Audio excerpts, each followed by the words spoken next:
Icam Gopi தமையன்.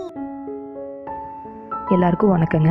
Mrs Gopi சமையல் சேனலில் இன்றைக்கி நம்ம பார்க்க போகிறது ரொம்ப சூப்பரான எல்லாருக்கும் ரொம்ப பிடிச்ச மட்டன் பிரியாணி.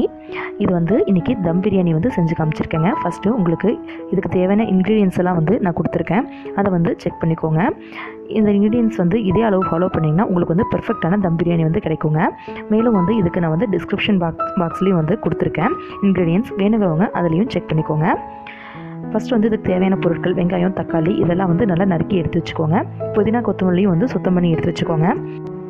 நான் வந்து முன்னாடியே பிரியாணி இலை, அது போக ஏலக்காய், அப்புறம் வந்து அன்னாச்சி முக்கு, ரோஜா இதெல்லாம் வந்து ஒரு கப்பில் வந்து ஃபஸ்ட்டே தண்ணி எடுத்து ஊற வச்சுருக்கேன்.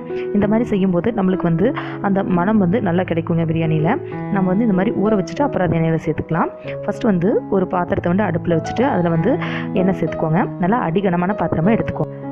இப்போது நம்ம பிரியாணி இலை, ஏலக்காய், அன்னாச்சி முக்கு இதெல்லாம் ஃபஸ்ட்டே வந்து தண்ணியில் ஊற வச்சுருந்தோம்ல, அதை வந்து எண்ணெயில் சேர்த்துக்கலாங்க. சேர்த்துக்கிட்டு அது கூட வந்து பச்சை மிளகாய் வந்து சேர்த்துக்கலாம். பச்சை மிளகாய் வந்து நான் வந்து ஒரு 10லேருந்து 12 பச்சை மிளகாய் வந்து சேர்த்துருக்கேங்க. ரெண்டாக வந்து கீறி விட்டுட்டு அப்புறம் சேர்த்துக்கோங்க. பச்சை மிளகாய் நல்லா வதங்கினதுக்கப்புறம் பெரிய வெங்காயத்தை சேர்த்து நல்லா வதக்கி விடுங்க. பெரிய வெங்காயம் வந்து நல்லா வதங்கணும். நல்லா வதங்கி ப்ரௌன் கலரில் ஆனால் தான் பிரியாணிக்கு வந்து டேஸ்ட் நல்லாயிருக்குங்க. உங்களுக்கு காரம் வந்து அதிகமாக வேணும்னா நீங்கள் வந்து இது கூட வரமிளகாய் கூட சேர்த்துக்கலாம். இல்லைன்னா மசாலாஸ் ஆட் பண்ணும்போது நீங்கள் வந்து வரமிளகாய் தூள் வந்து சேர்த்துக்கோங்க. நான் வந்து வரமிளகாய் ஆட் பண்ணியிருக்கேன். இப்போ இது கூடவே வந்து சின்ன வெங்காயத்தை வந்து நான் ஒன்றும் பாதியமாக அரைச்சி வச்சுருக்கேன், அதை வந்து இப்போ சேர்த்துட்டேங்க. சேர்த்துட்டு இதை வந்து நல்லா கலந்து விட்டுருங்க. அதுக்கப்புறம் இஞ்சி பூண்டு பேஸ்ட் வந்து நான் ஃபஸ்ட்டே அளவு கொடுத்துருக்கேன், அதை வந்து இப்போ அரைச்சி சேர்த்துருக்கேன். அதாவது 1/4 கிலோ பூண்டு, அப்புறம் அதுக்கு கொஞ்சம் குறைவாக வந்து இஞ்சி, இதை வந்து நல்லா ஃபைன் பேஸ்ட்டாக அரைச்சி வச்சு சேர்த்துருக்கேன். அது நல்லா வதங்கி பச்சை வாசனை போனதுக்கப்புறம் கொத்தமல்லி இலை, புதினா இலை இதை வந்து நல்லா இந்த மாதிரி சுத்தம் பண்ணி வச்சு சேர்த்துக்கோங்க. அரைச்சி சேர்த்துட்டிங்கன்னா அது மாதிரி திப்பியாக இருக்குங்க. அதனால் இப்படி முழுசாகவே சின்ன பீசஸாக கட் பண்ணியோ இல்லை பறித்து வச்சோ சேர்த்துக்கோங்க. இப்போது இது சேர்த்து இதெல்லாம் நல்லா வதங்கி சுருண்டு வந்ததுக்கப்புறம் தக்காளி சேர்த்து நல்லா வதக்கிட்டேங்க.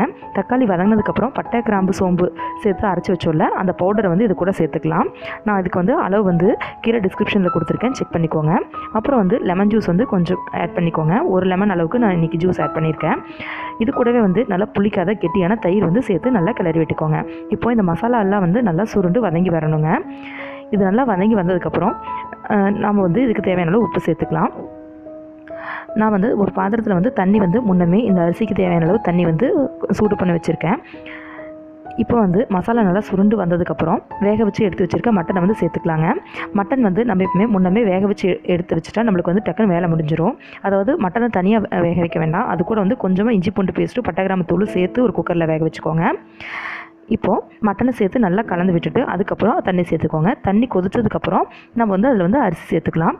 நான் வந்து தண்ணி வந்து 1:2ங்கிற ரேஷியோவில் வந்து சேர்த்துருக்கேங்க. அதாவது ஒரு கப் அரிசினா அதுக்கு வந்து 2 மடங்கு தண்ணி வந்து சேர்த்துருக்கேங்க.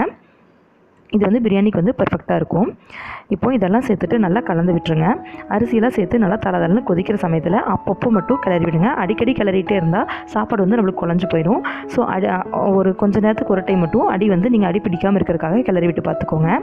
இப்போது பிரியாணி வந்து நம்மளுக்கு ஒரு 75% வந்து ரெடி ஆனதுக்கப்புறம் மேலே வந்து ஒரு தட்டு வச்சு மூடி வச்சுட்டு நம்ம வந்து அடுப்பு வந்து அணைச்சிடணும். இப்போது அந்த தட்டு மேலே நல்ல சூடான நெருப்பு தணல்களில் வந்து அந்த தட்டு மேலே போட்டிங்கன்னா நம்மளுக்கு பிரியாணி வந்து மீதி 25% நல்லா குக் ஆகிட்டு நல்லா சூப்பராக கிடச்சிருங்க. அவ்வளோதான், நம்மளுடைய தம் பிரியாணி ரெடி ஆயிடுச்சுங்க. தேங்க்யூ. ரொம்ப நன்றி.